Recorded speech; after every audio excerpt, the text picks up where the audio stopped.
Hello, good day class. So this is our first discussion for our subject. Ang topic natin ngayon is estate tax. Ang discarding gagawin natin sa discussions natin throughout the semester, una magdi-discuss muna tayo ng mga concepts bago tayo magpatuloy doon sa computation and application. And then doon sa dulo, doon natin i-discuss yung mga administrative provisions like kung anong forms, deadlines, and other related matters. Okay, so let's get started. Yan, so meron tayong character. Si Mr. M. Mr. M dahil siya ay magagalitin. Yan. Si Mr. M ay isang mayaman na tao. Meron siyang bahay. 2-story. Okay. Take note na si Mr. M ay hindi Titan. Okay. Hindi siya Titan, mas malaki sa bahay. Tapos meron din siyang farm. Yan. Tapos meron din siyang aviary sa mga ibon. Yan. At dahil sobrang yaman niya, siya din ay may-ari ng isang... Sino makakahula nito? Ha? Meron din siyang airline company.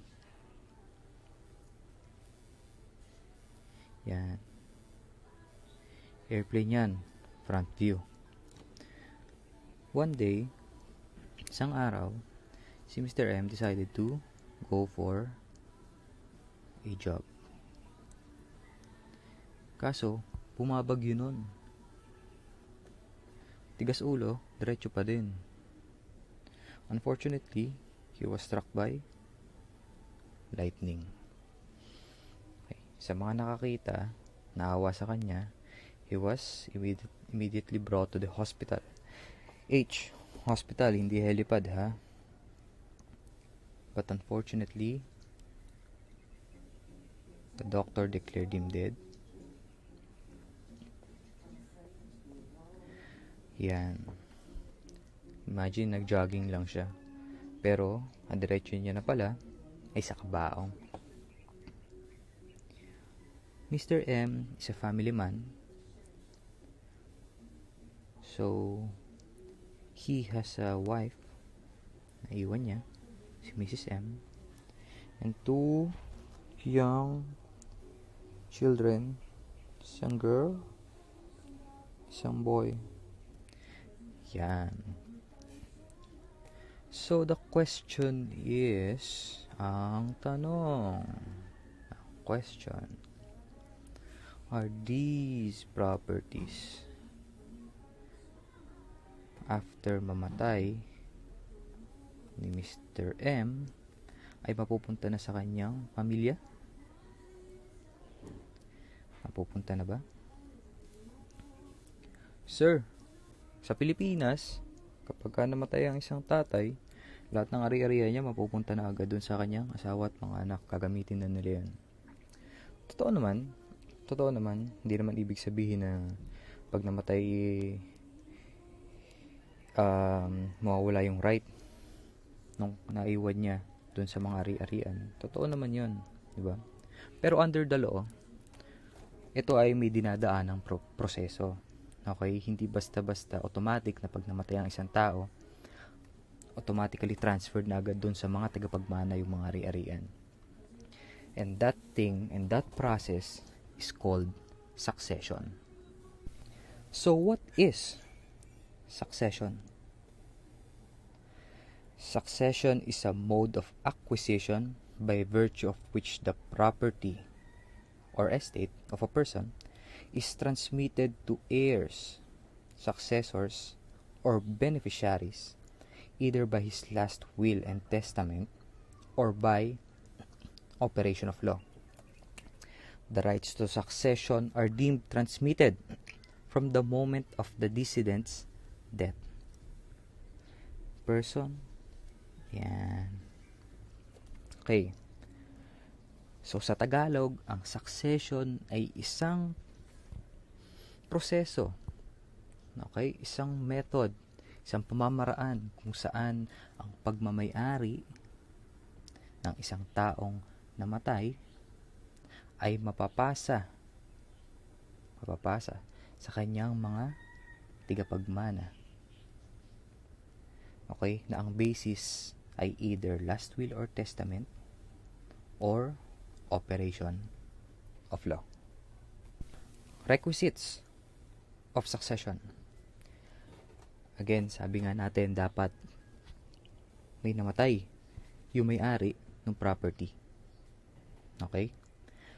And dapat yung tigapagmana, the successor, is alive. Dapat buhay at the time of death nitong may-ari ng property. Okay?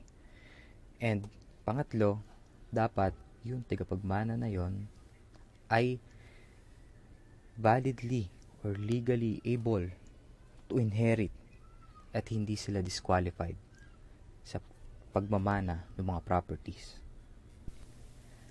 And the elements of succession are, again, yung may-ari ng property, hereditary estate, syempre, wala kang ipapamana kung wala ka namang property. And pangatlo, yung magmamana, tigapagmana, the heir.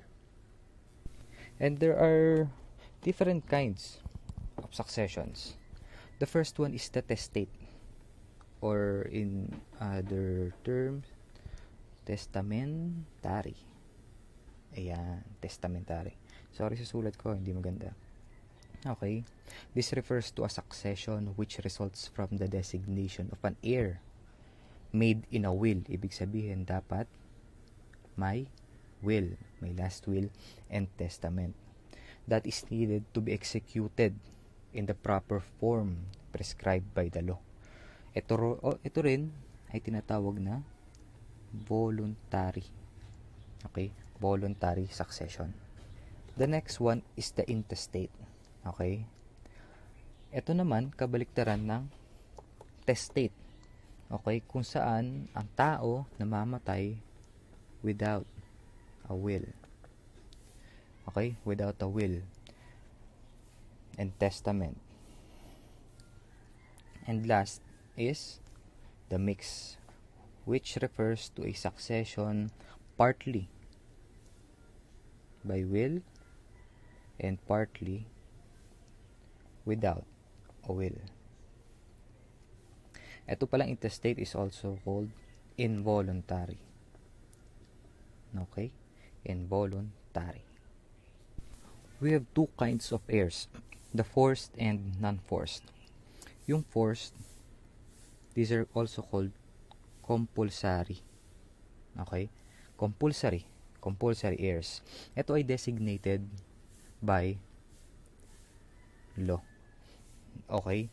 Na entitled para makatanggap ng part ng property noong namatay.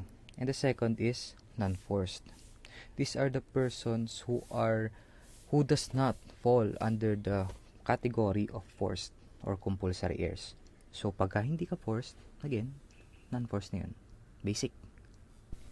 Now, pag-usapan naman natin yung sa property o sa estate. So, may dalawang klase. Okay, may dalawang parts yung estate na yun. First is the legitim. Etong legitim is parte ng property na hindi pwedeng i-dispose noong decedent dahil these are for the compulsory heirs. Okay? Okay? Kumbaga naka-save na yan, reserve na yan, yung legitim. And then the other one is the free portion. Nahulaan mo na. Ito, yung allowed ang decedent na freely dispose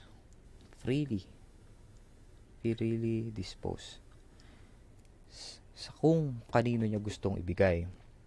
It represents the excess noong buong estate over dito sa legitim. So kapag ang estate mo ay 100, ang legitim mo ay 70, ang free portion mo ay 30. Ganun lang yan.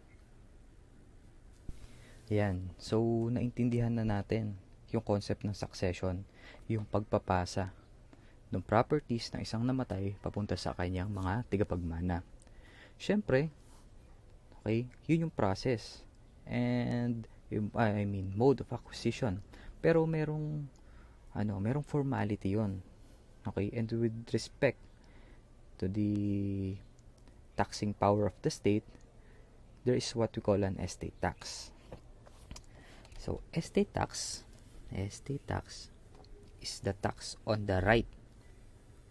Again, right of the deceased person, yung namatay, to transmit his or her estate to his or her lawful heirs and beneficiaries at the time of death and on certain transfers which are made by law as equivalent to testamentary disposition. Please take note of this. It is not a tax on property. Okay? It is a tax imposed on the privilege, on the right, okay, of transmitting property upon the death of the owner. The estate tax is based on the laws in force at the time of death, notwithstanding the postponement of the actual possession or enjoyment of the estate by the beneficiary. Ito pag-uusapan natin ito mamaya. Okay? Pero mag-focus muna tayo dito sa nauna. Na ang estate tax, okay, ay hindi tax na ang property, kundi tax sa karapatan ng isang tao na sa oras ng kanyang pagkamatay, may papasa niya yung kanyang mga properties doon sa kanyang mga tagapagmana. Okay? It is a tax on the privilege. Okay? And the estate tax ay based doon sa mga batas na enforce sa time of death. Okay? Lagi mong tatandaan yung importanteng point na yon. Okay? Sa process ng succession, pag-compute ng estate tax, yung time of death. So, bakit nga ba kailangan ng estate tax? Bakit nga ba kailangan lagyan pa ng tax yung karapatan ng isang tao na may pasa yung properties niya sa kanyang mga tagapagmana? Kung tutusin, siya naman yung nag-ipon para sa property na yun. Diba? The first is to raise revenue. To raise revenue for the support/use of the government. Okay? Halos lahat naman ng bagay may tax eh. Diba? And next is to avoid the undue accumulation or concentration of wealth or fortune to an individual. So, eto yun. Yung justification. Kung nalalabuan ka kanina, okay, nalalabuan ka sa sinabi ko, ito yung tandaan mo. The benefit received theory. It is the estate tax justification.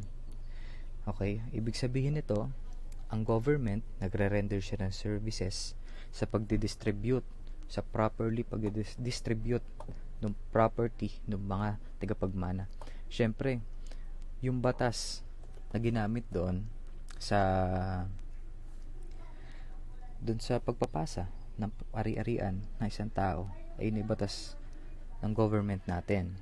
And then, syempre, yung processing nun, under ng BIR yon, pagka may mga yung estate tax sa BIR, and then kapag may mga dispute, may mga courts pa, again, it is reasonable, okay, na yung efforts ng government para magkaroon ng smooth transition or ng proper dissemination of properties noong decedent sa kanyang mga tagapagmana, meron silang part na ginagampanan doon at yun na yung binabayad natin sa government, yung estate tax.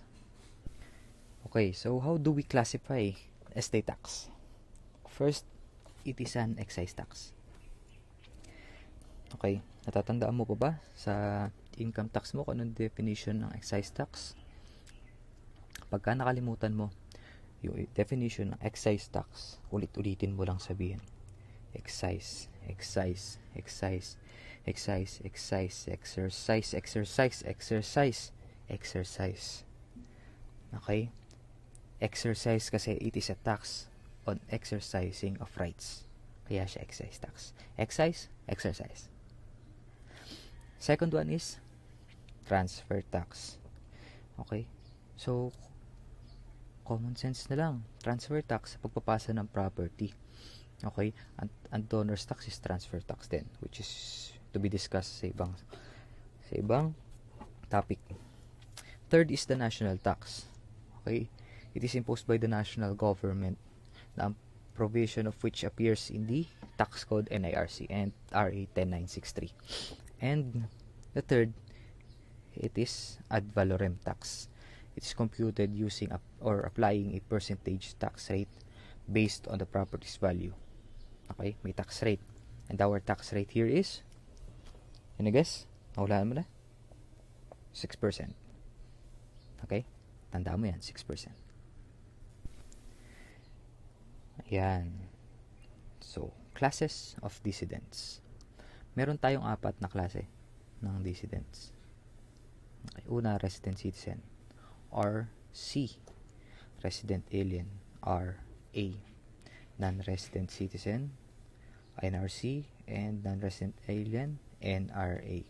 Okay? Same lang doon sa diniscuss sa inyo sa income tax. And with regards doon sa decedent, kung meron siya hindi, 1, single siya, or 2, married. Okay? Sa estate deductions naman, there are deductions within the Philippines and there are deductions outside the Philippines. Huwag ka munang malilito ha. Basta, tandaan mo lang muna itong mga sinasabi natin dahil mamaya or sa other discussions, pag-uusapan natin kung ano yung mga yan. Kung na-discuss na natin kung ano yung klase ng mga decedents, discuss naman natin ngayon kung ano yung mga forms ng estate. 1 is the real property. Okay, what are real properties? Real properties are immovable properties attached to the land. Land itself is a real property. Bahay, buildings, structures, ay real property. Question, ang mga machineries ba? Mga machines, makina ba? Ay real property? Sir, hindi po kasi movable po yun. That not entirely true.